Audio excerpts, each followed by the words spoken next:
नमस्कार दोस्तों and welcome to DCA. तो आज हम डिस्कस करेंगे चंद्रयान 4 के बारे में। हाल ही में इसरो ने अपने चंद्रयान सीरीज के 4th मिशन की अनाउंसमेंट की है। साथ में ये भी बताया कि यह मिशन 2 फेजेस में कंप्लीट होगा। तो आइए इसके बारे में हम डिटेल से जानते हैं।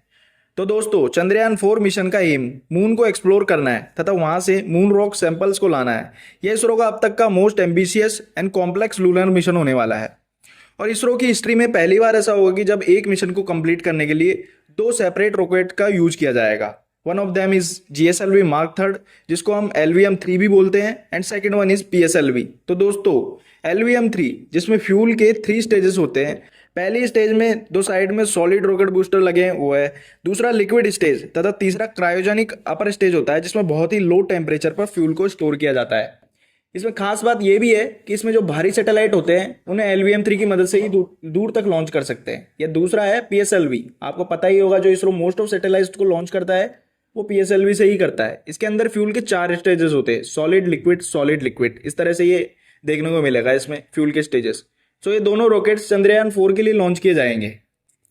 यह इसरो का पहला मिशन होगा जिसमें इसरो मून से सैंपल्स लाने की कोशिश करने वाला है। और अगर इसमें मिशन सक्सेसफुल होता है तो इंडियन 4th कंट्री बन जाएगा जो मून से सक्सेसफुली सैंपल्स लाने में कामयाब हुआ है। अब हम बात करते हैं कि कितने मॉड्यूल्स होने वाले हैं इस मिशन में। तो दोस्तों, पहले जो मिशन थे उनमें इसरो ने सिर्फ 2-3 मॉड्यूल्स का ही यूज किया था, पर इस मिशन में 5 मॉड्यूल्स होने वाले, जो है propulsion module, descender module, ascender module, transfer module and re entry modules. इसके बारे में हम डिटेल से जानते हैं और जानते हैं कि इन मॉड्यूल्स का क्या काम होने वाला है। So propulsion, descender and ascender modules को LVM-3 कैरी करेगा and PSLV transfer and re entry modules को कैरी करेगा। तो दोस्तों, यह है मॉड्यूल्स का स्ट्रक्चर। तो इसके बारे में जानते हैं।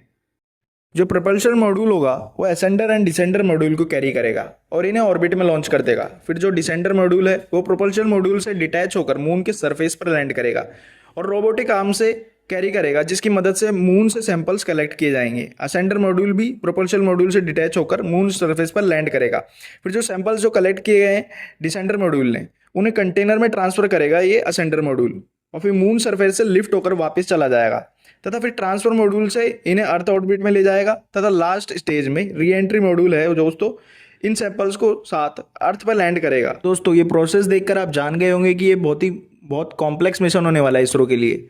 और अगर इसरो सक्सेसफुल होता है तो इसरो के लिए एक मेजर माइलस्टोन होने वाला है ये मिशन। इस मिशन को इसरो के वैल्यूएबल साइंटिफिक डेटा मिलेगा जिससे हमारी मून और उसको रिसोर्सेज को लेकर अंडरस्टैंडिंग बढ़ेगी। तो दोस्तों, ऐसी ही वीडियो के लिए हमारे साथ बने रहिए।